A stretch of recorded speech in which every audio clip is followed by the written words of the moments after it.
Bonjour à toutes et à tous, bienvenue sur le Nouveau Chemin, on est ensemble jusqu'à 11 h. Hey, you know what?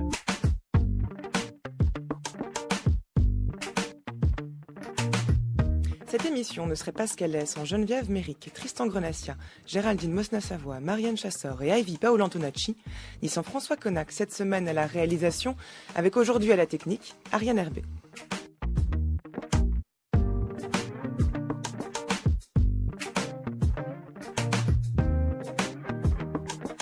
À 10h50, vous retrouverez François Nudenman, comme tous les jours, pour le journal de la philosophie.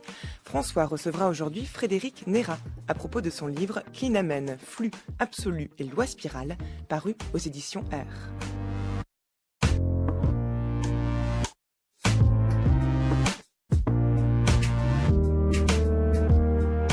Toute cette semaine, les Nouveaux Chemins vous proposent 4 lectures de la République de Platon.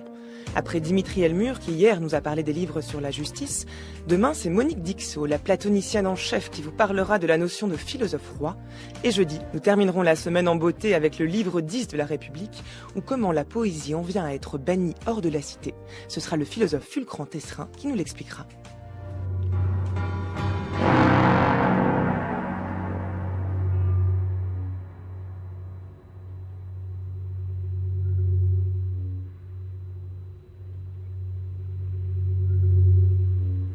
Mais pour l'heure, nous allons faire un détour par le sous-sol, nous tapir sous terre et prendre la réalité pour son ombre.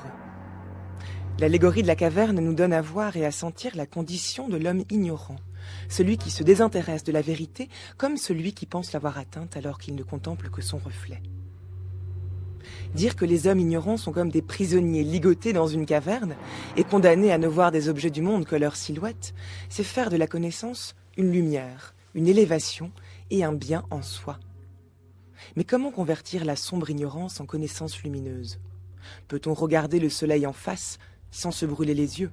Et surtout, comment transmettre cette lumière à ceux qui désirent rester dans l'ombre?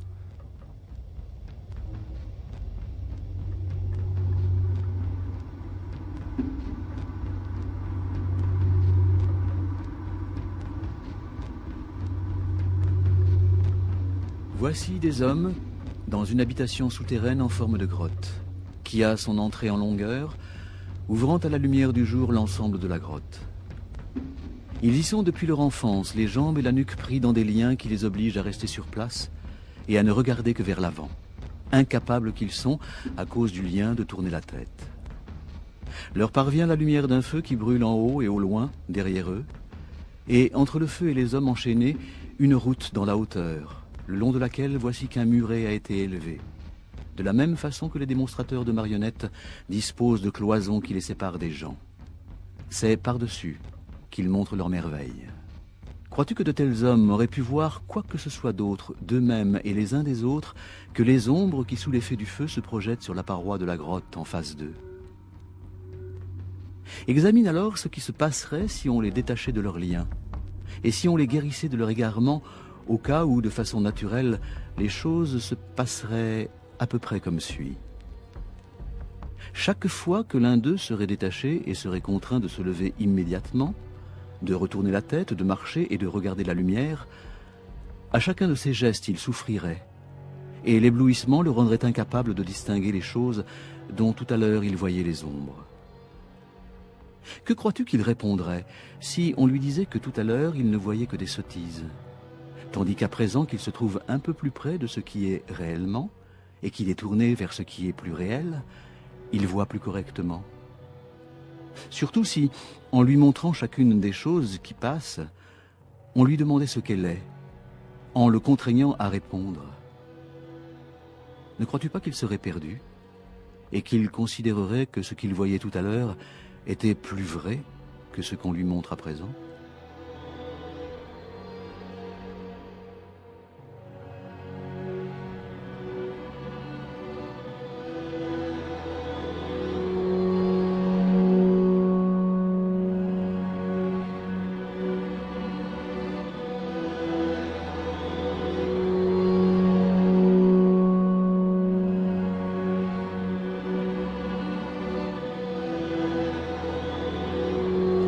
Bonjour Marwan Rachel. Bonjour Adam. C'est donc avec vous que nous allons faire cette émission sur la très connue et pourtant peut-être pas tant lu que ça, Allégorie de la caverne, qui est un texte qu'on connaît souvent quand on connaît Platon, quand on ne connaît de Platon que pas grand-chose, mais qu'on a étudié souvent en terminale. C'est un texte canonique qu'on étudie assez tôt.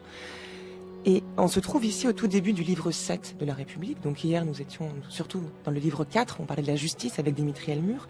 Là, nous sommes au début du livre 7, et Socrate, donc mise en scène par Platon, commence avec cette allégorie où il décrit la condition des hommes ignorants, dit-il, qui seraient donc dans cette caverne et qui prendraient pour la réalité ce qui n'est en fait que des ombres d'objets, donc qui seraient éloignés à plusieurs degrés de la réalité. En quoi est-ce que cette allégorie en est une, justement? Pourquoi est-ce une allégorie, non pas un mythe? Parfois on parle de mythe de la caverne alors que c'est une allégorie. Marwan Rached. Écoutez, c'est difficile. C'est une allégorie tout d'abord parce que, d'une certaine manière, on parle de ce que nous sommes véritablement. C'est-à-dire que pour Platon, et Platon s'inscrit en cela dans une tradition qui a ses lettres de noblesse à son époque, le monde est bel et bien une caverne. C'est-à-dire que le monde où nous vivons est une caverne, nous sommes au fond d'une caverne, et le ciel qui nous surplombe n'est que la paroi supérieure de la caverne. Donc c'est une vieille tradition à laquelle se rattache Empédocle, par exemple, le poète, que de dire chez les poètes philosophes de la Grèce qu'il faut sortir de la caverne. Donc il s'agit simplement de décaler un petit peu son discours, de dire autrement ce qui est, donc qui est le sens propre de allégorie, mais ce n'est pas, si vous voulez, se déplacer dans une sorte de monde qui serait complètement parallèle et qui relèverait alors des règles du mythe. C'est en ce sens que c'est véritablement une allégorie. C'est un tout petit décalage de quelque chose qui, véritablement, est le cas, si je puis dire. Donc la différence avec le mythe, c'est que le mythe a cette dimension atemporelle et qui peut exprimer une vérité qui est tellement générale qu'elle ne s'applique pas à la réalité dans laquelle le monde vit, alors que l'allégorie est une façon, au contraire, de mieux saisir de quoi la réalité dans laquelle l'homme se meut est faite. Exactement. C'est donner à voir en décalant. Alors cette façon-là qu'a Platon de décaler, justement, de faire ce pas de côté vis-à-vis de la réalité, est de toute évidence utilisée à fin pédagogique pour que l'on comprenne et que les interlocuteurs de Socrate, que sont Glaucon et Adimante, comprennent ce que Socrate est en train de dire. Et ce qu'il est en train de dire est extrêmement fort, à savoir que le monde dans lequel l'homme vit est un monde d'illusions, que ce que nous prenons pour être la vérité, n'était en réalité qu'une illusion. On a là une thèse ontologique extrêmement forte, Marwan Rached. C'est très fort, mais ça correspond bien sûr à toute la vision du monde et naturelle et politique de Platon. C'est-à-dire qu'il y a évidemment deux choses dans cette allégorie. D'une part, il y a le fait que, effectivement, nous sommes ignorants. Mais il y a aussi un jeu très subtil, mais tout à fait évident pour les lecteurs de l'époque, par rapport à la réalité du théâtre et de la politique comme théâtre, qui est un thème récurrent chez Platon. C'est-à-dire que ces prisonniers enchaînés, qui regardent des ombres passer devant eux, ce sont bien sûr des êtres humains ignorants, qui ne comprennent rien de la réalité des choses, mais ce sont aussi ces citoyens d'Athènes, ou ces citoyens du monde entier, si je puis dire, qui regardent l'écran, la scène où se meuvent des apparences politiques qui ne sont pas véritablement ce que l'on serait en droit d'attendre d'une gestion politique raisonnable, rationnelle de la cité. Alors en quoi, justement, vous venez de pointer la dimension politique, en quoi est-ce que cette allégorie est politique, puisque on l'a entendu dans le texte qui a ouvert cette émission, qui a été interprété par Jean-Louis Jacopin, ce que les hommes regardent au fond de la caverne, ce sont des ombres d'objets que l'on fait se mouvoir devant le feu, et c'est en fait la flamme du feu qui projette des ombres sur la paroi que les hommes regardent, et donc ce qu'ils prennent pour la réalité ne sont que des ombres d'objets qui sont en plus mus de manière intentionnelle. En quoi est-ce que cela a une dimension politique ? Ça a une dimension politique parce que la politique mime, pour Platon, c'est-à-dire la mauvaise politique, qui est celle de son époque, mime une mauvaise compréhension du monde et ne peut tirer son assise, fût-elle assez instable, que d'une mauvaise compréhension du monde. Et l'idée fondamentale de Platon, c'est pour ça qu'on parle d'éducation dans la République de Platon, l'idée fondamentale de Platon, c'est que l'on mettra la politique sur ses pieds le jour où on la comprendra dans le cadre général d'une bonne compréhension du monde. C'est la réponse, je pense, la plus simple. C'est ce qui explique précisément le fait que l'on parle du réel, des êtres véritables, de choses pareilles, au milieu d'un traité que Platon a sûrement intitulé Politeia, la Constitution, la République, la cité, enfin l'État, ou peut-être Polythéiae, mais en tout cas à qui il a donné un nom de ce type. Et donc il s'agit de bien connaître les choses de manière à pouvoir assigner la vérité à un lieu particulier, donc ne pas être dupe des illusions, mais pour autant déjà, dans un premier temps, est-ce possible? Est-ce qu'il suffit à l'homme de connaître qu'il se trompe pour ne plus être dans l'illusion? Est-ce aussi simple que cela? Et deuxièmement, quelle est l'origine de cette ignorance? Est-ce une origine naturelle? Est-ce que l'homme naît ignorant? Ou est-ce au contraire, puisque vous l'avez laissé entendre en parlant de cette dimension politique, est-ce que l'ignorance est le résultat d'un conditionnement, même s'il n'emploierait pas ce terme, social? Est-ce que l'ignorance est le résultat de cette collectivité dans laquelle l'homme se vit et qui fait que peut-être cela le détourne d'une vérité qui, elle, serait originelle? Je dirais un petit peu les deux. C'est-à-dire que l'homme ne naît pas purement et simplement ignorant, l'homme naît oublieux. Donc l'âme a contemplé des vérités dans une existence antérieure. Au moment de la naissance, l'âme oublie ces vérités contemplées auparavant. Donc l'homme naît oublieux des réalités. Maintenant, il va de soi qu'une mauvaise éducation conforte en quelque sorte l'âme dans son oubli. Et le but de l'éducation platonicienne sera au contraire de lui permettre de recoller à ce monde d'avant, en quelque sorte.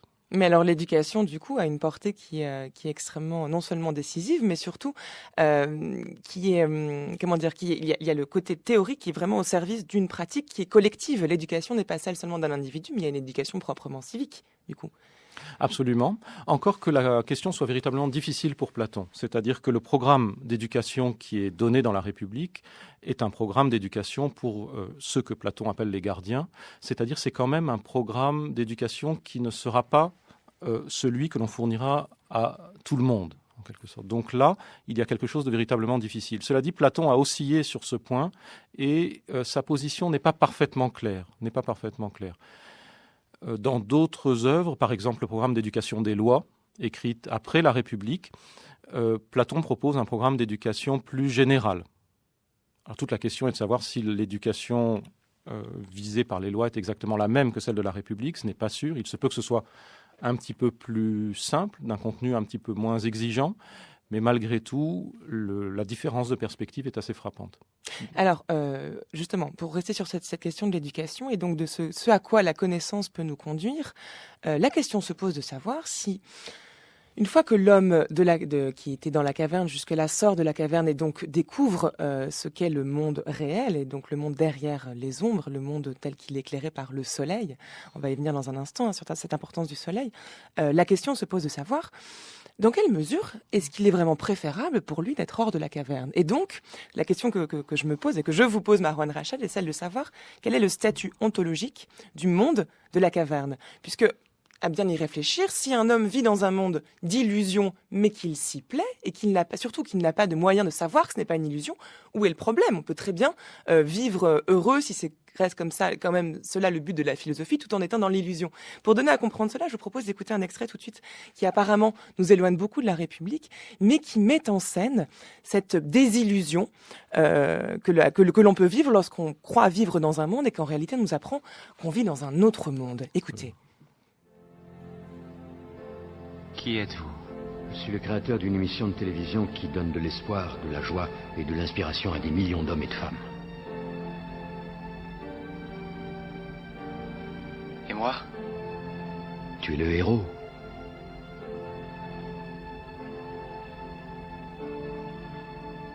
Alors rien n'était vrai. Toi, tu étais vrai. Et c'est pour ça que tu étais si bien. Écoute-moi, Truman.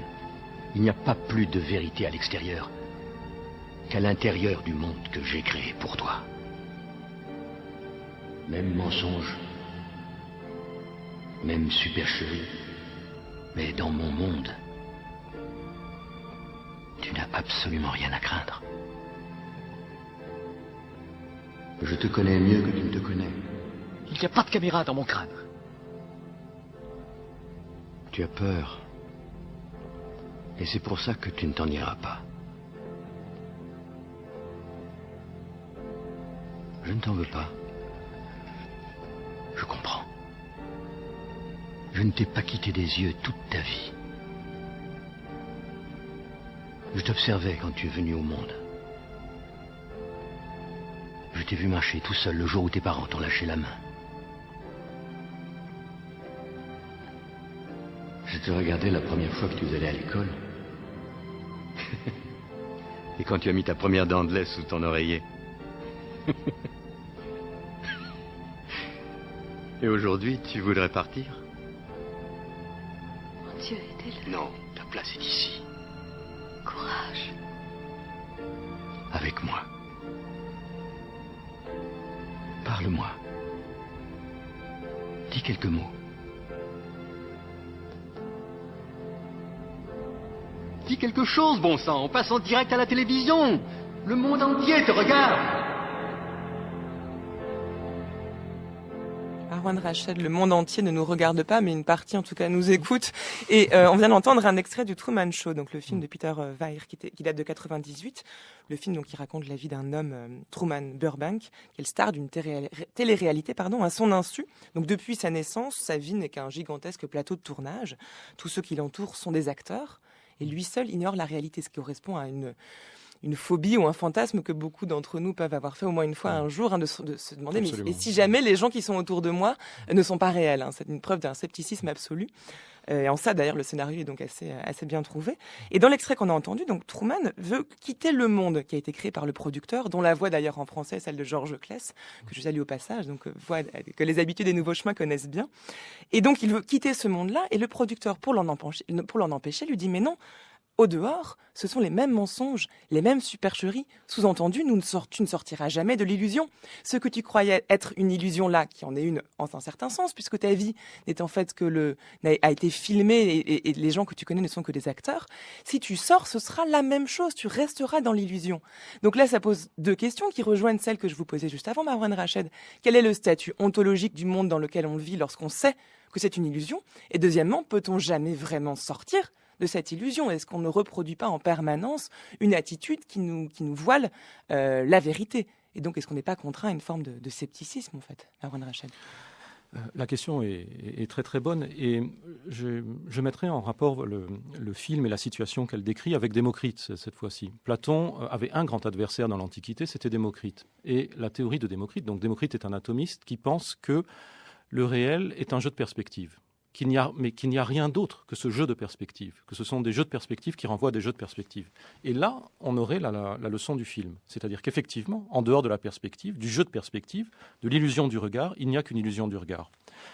C'est contre cette thèse, précisément, que Platon a voulu réagir. C'est-à-dire, je ne mettrai pas le film après Platon, en quelque sorte, je le mettrai avant. C'est-à-dire que Platon connaissait la thèse, qui est magnifiquement exprimée ici, et Platon a voulu réagir contre elle. Il a voulu montrer qu'un autre monde était possible. Il a voulu dire à Démocrite, qui comparait le monde à une scène, donc une scène de théâtre, avec des illusions de perspective, avec des décors d'arrière-scène. Platon a voulu lui dire, non, Démocrite, le monde n'est pas simplement un trompe-l'œil. Non, Démocrite, c'est d'ailleurs à ce moment-là qu'on a inventé la peinture en trompe-l'œil.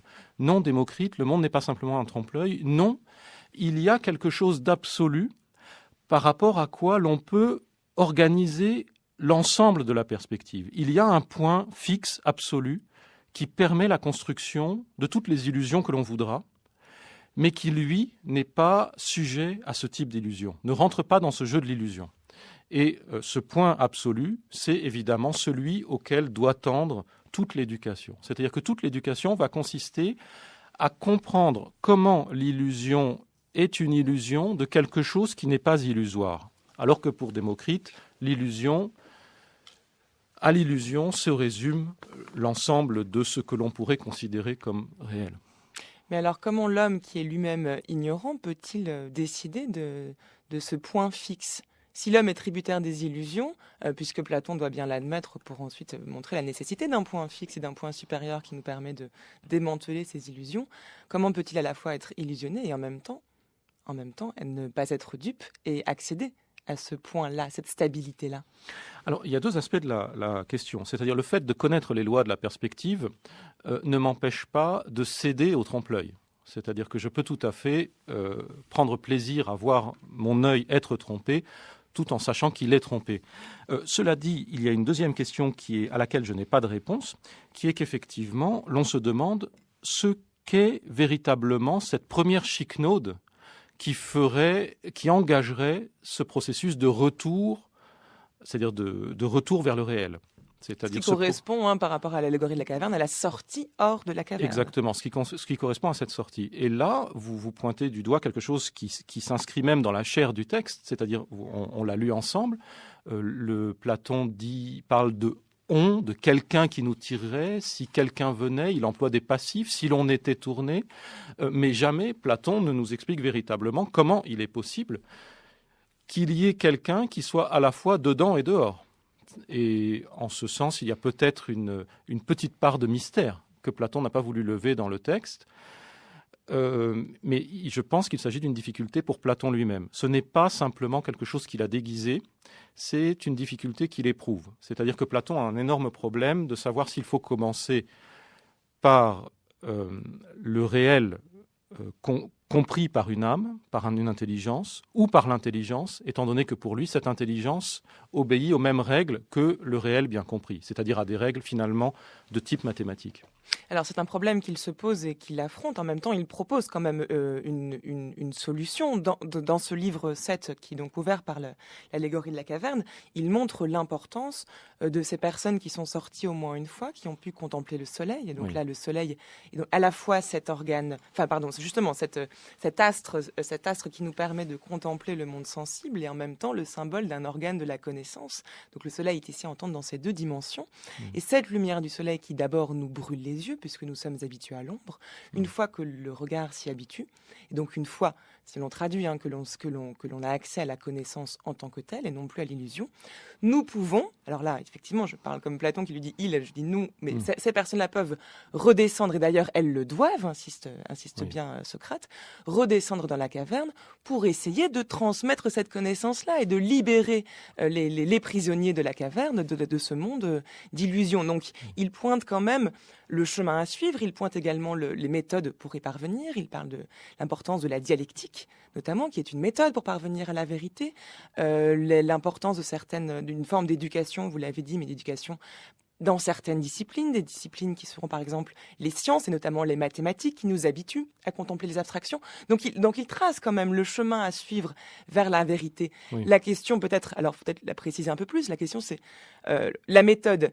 est énoncée, mais comment le sait-il et comment un homme en premier est-il sorti de la caverne et a-t-il suivi ce chemin-là? C'est plutôt comme ça qu'il faut peut-être poser la question. Quelle est l'origine qui en premier lieu est sorti de la caverne pour découvrir la vérité et ensuite est revenu pour l'enseigner aux autres?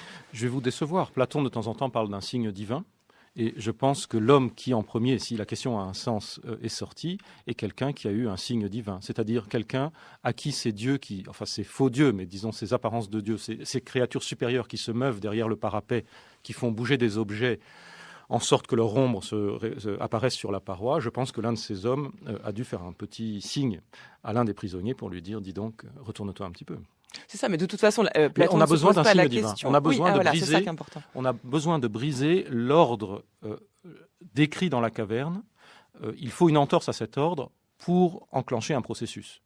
Parce que la force de la caverne, c'est précisément qu'il ne peut pas y avoir d'échappatoire au processus.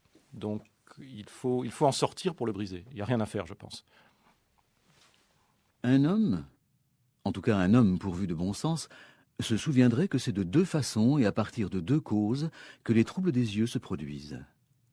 Lorsqu'ils passent de la lumière à l'obscurité ou de l'obscurité à la lumière. Et considérant que la même chose se produit aussi pour l'âme, chaque fois qu'il en verrait une troublée et incapable de distinguer quelque objet, il ne rirait pas de façon inconsidérée, mais examinerait si, venue d'une vie plus lumineuse, c'est par manque d'accoutumance qu'elle est dans le noir, ou si, passant d'une plus grande ignorance à un état plus lumineux, elle a été frappée d'éblouissement par ce qui est plus brillant. Dès lors, il estimerait la première heureuse d'éprouver cela et de vivre ainsi, et plaindrait la seconde. Et au cas où il voudrait rire de cette dernière, son rire serait moins ridicule que s'il visait l'âme qui vient d'en haut, de la lumière. Il faut dès lors, si tout cela est vrai, que sur ce sujet nous jugions à peu près ainsi. Que l'éducation n'est pas précisément ce que certains, pour en faire la réclame, affirment qu'elle est.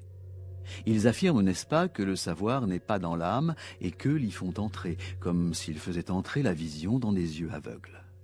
Or, le présent argument, en tout cas, signifie que cette puissance d'apprendre est présente dans l'âme de chacun, avec aussi l'organe grâce auquel chacun peut apprendre.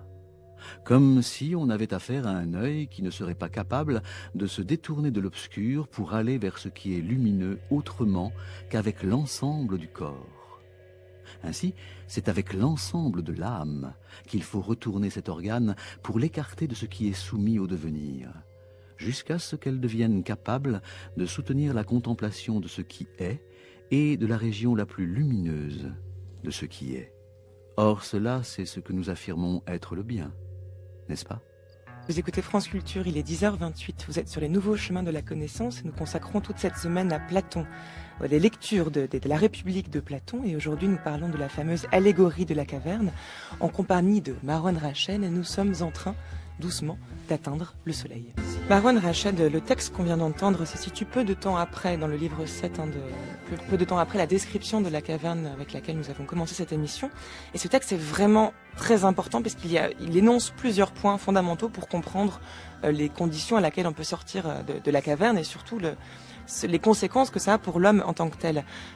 Et notamment cette idée-là, qui commence le texte, est très importante, à savoir que la vue, quand le signe de l'accès, ou plutôt le signe d'un changement de régime ontologique, disons, soit de passer de la caverne au soleil, ou au contraire d'aller dehors et ensuite de revenir dans la caverne, est un trouble de la vue. Mais ce trouble de la vue, en tant que tel, peut signifier les deux choses, soit justement que nous sommes en train de détourner le regard de l'ombre pour le porter vers le soleil, ou au contraire que nous sommes en train de désapprendre, de se déshabituer de la lumière du soleil et donc de la connaissance pour essayer de réadopter l'attitude de celui qui est dans l'ombre pour essayer de transmettre cette connaissance-là. Et donc c'est intéressant que ce soit le même terme, le trouble de la vue, qui soit pris pour exprimer les deux mouvements, Marouane Rachid.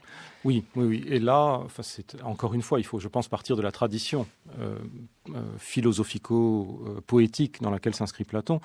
Il y a un grand aveugle, évidemment, de la tradition grecque, c'est Édipe. Et Édipe a joué chez Platon, chez les tragiques, évidemment, comme une figure emblématique de l'hyper-ignorance et de l'hyper-savoir. C'est-à-dire que l'œil aveugle focalise pour les Grecs à la fois le maximum d'ignorance et le maximum de savoir. Et là, Platon joue dans ce type d'image, c'est-à-dire qu'il y a à la fois une ignorance absolue de l'aveugle, mais aussi une connaissance intégrale. C'est-à-dire que celui qui sait tout, celui qui s'aveugle sur les ombres après avoir vu les réalités, c'est en quelque sorte Édipe qui a appris son destin, qui s'est déjà aveuglé, qui a déjà compris sa faute, donc, et qui... Beaucoup, Marouane Rachid, d'avoir participé à cette émission. Donc, sur le livre 7 de la République de Platon, il est 10h49 et 45 secondes. C'est l'heure de retrouver François Noudenman, comme tous les jours, pour le journal de la philosophie. Bonjour François. Bonjour Adèle. Certaines notions venues de la philosophie persistent malgré les siècles et trouvent de nouvelles significations. C'est le cas du klinamen. Ce mot proposé par Lucrèce et inspiré d'Épicure est le titre du nouveau livre de Frédéric Nérat, Klinamen, flux absolu et loi spirale, publié aux éditions R.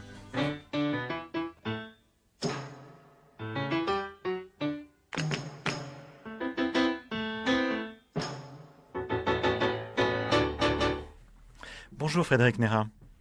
Bonjour. Vous enseignez à l'université de Madison, dans le Wisconsin, et vous publiez donc ce klinamen avec un joli titre. Le i est un peu incliné. Il faudrait peut-être rappeler à nos auditeurs ce qu'est cette notion de klinamen en latin. Oui, en tout cas, c'est vrai que dès le titre, il y a eu un petit jeu là typographique, il y a un i incliné, c'est-à-dire que ça rend compte de façon assez visuelle que le klinamen, c'est un écart, on va dire, un drôle d'écart. C'est-à-dire que là où les choses peuvent sembler droites, là où les choses peuvent sembler immobiles, et bien soudain, par moment, il arrive que quelque chose s'écarte de la verticale, que quelque chose s'écarte d'un chemin un peu trop droit. Et donc le klinamen, c'est ça. Bon, je vais faire un petit peu de pédagogie quand même. C'est une déviation dans la chute verticale des atomes, quand on se réfère à la physique épicurienne. Et l'enjeu philosophique que vous reprenez à votre compte, c'est celui effectivement d'un écart. Alors peut-être une sorte de liberté dans le déterminisme de la chute, matérielle des atomes? On pourrait dire ça. C'est vrai que si on part par exemple d'une chute d'atomes enfin des atomes en chute libre, disons, eh bien l'écart, oui, c'est ce qui va soudain faire qu'un atome va dévier de sa trajectoire et puis en rencontrer un autre et puis former un corps et puis former un monde. Alors on pourrait dire oui, voilà, là soudain il y a une liberté qui s'ouvre par rapport à un déterminisme, et on peut se rendre compte, si on pousse un tout petit peu cette logique un peu plus loin, que tout est finalement toujours un peu à l'écart et que finalement les stations droites, les stations immobiles, les stations en chute libre sont des stations éphémères. Alors comment comprendre cet écart dans le flux général, le mot de l'époque que vous reprenez, flux de capitaux, flux de travailleurs, flux d'images, qu'est-ce qui fait écart dans ce flux ?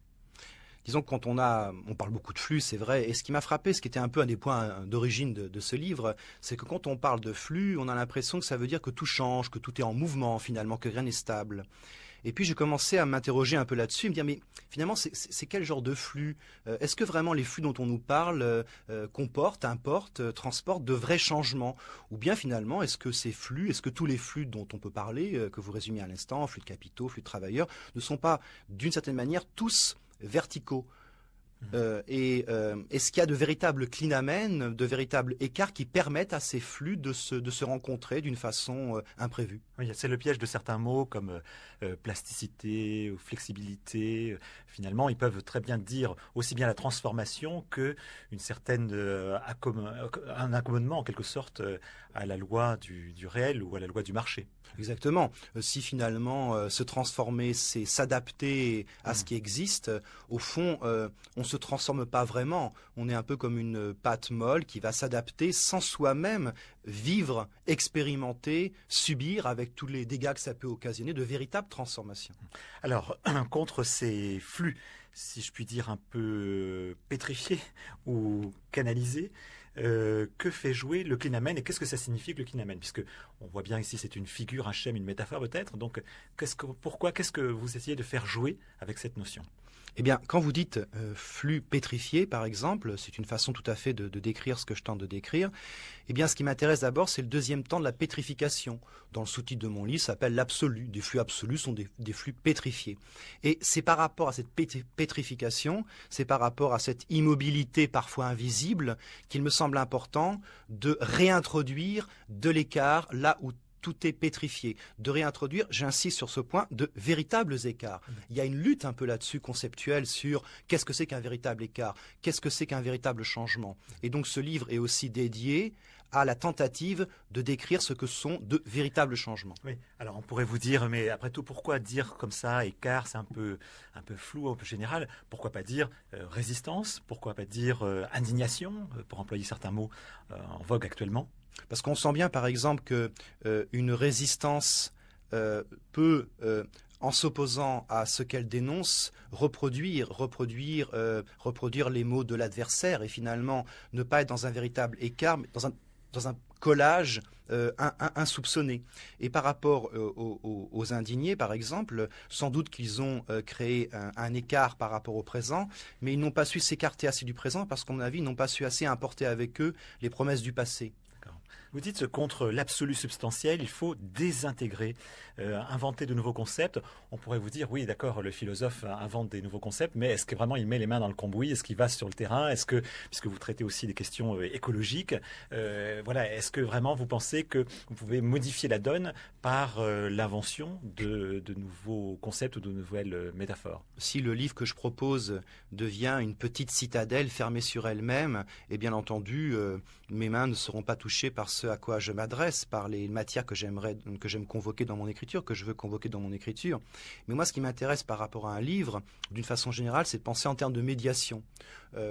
Comment, finalement, on peut créer des relations entre des livres, des collectifs, des intellectuels, des militants, des activistes, voilà, et puis ceux qui ont aussi une fonction de médiateur comme vous, par exemple. Donc je pense que c'est plutôt ces chaînes qu'il faut penser pour éviter la stérilité de mauvais nouveaux concepts. Alors, est-ce que le problème quand même avec justement des figures ou des images, ce n'est pas qu'elles sont, encore une fois, réversibles. Je le disais à propos de la plasticité, mais bon, Deleuze lui-même, d'ailleurs, disait que bon, là, cette notion de réseau, de rhizome, de territoire, pouvait être aussi réversible. L'horizontalité, vous semblez effectivement suggérer une autre carte des relations qui libère les flux créatifs. Mais voilà, le capitalisme aussi utilise ces mêmes notions. Alors, comment faire pour les distinguer? Quelle réserve? Est-ce qu'il faut toujours un mode d'emploi pour dire attention, moi je dis flux, mais ce n'est pas le flux capitaliste, ou bien je dis réseau, mais ce n'est pas celui trop canalisé? Comment faire? Est-ce qu'il n'y a pas là un danger du fait de l'emploi d'un matériel imaginaire? Si, il y a un danger de toute façon, puisque on pourrait effectivement envisager que contre ces flux, il faudrait rétablir une stabilité.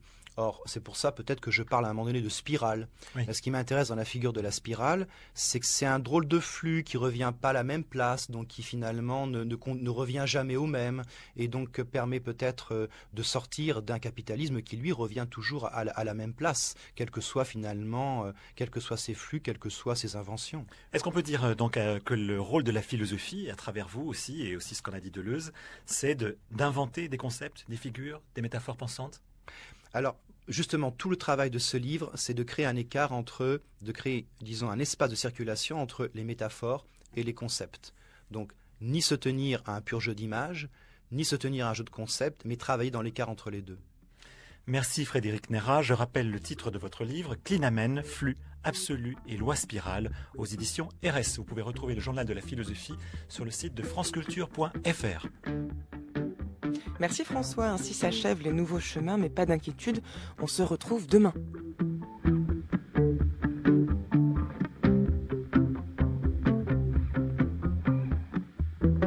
Demain, ce sera la suite de cette semaine consacrée à la République de Platon, à différentes lectures de la République de Platon.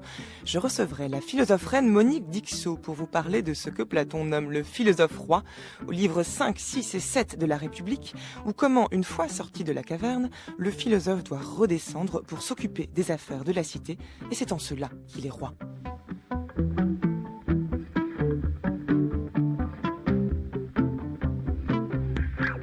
Si vous voulez réécouter cette émission, c'est possible en vous rendant sur le site internet de France Culture, franceculture.fr. À la page des nouveaux chemins, vous trouverez toutes les indications bibliographiques concernant l'émission du jour et concernant Platon. Je le dis en passant, les œuvres complètes de Platon, par exemple, sous la direction de Luc Brisson, qu'on trouve aux éditions Flammarion, qui est un outil extrêmement utile pour lire tout Platon. Et pour la République en tant que telle, il y a la République traduite par Georges Leroux en Garnier Flammarion et la République traduite par Pierre Pachet en Folio Essai. Vous trouverez également sur le site toutes les indications musicales concernant l'émission du jour et vous pourrez télécharger, podcaster cette émission afin de l'écouter où vous voulez, quand vous voulez.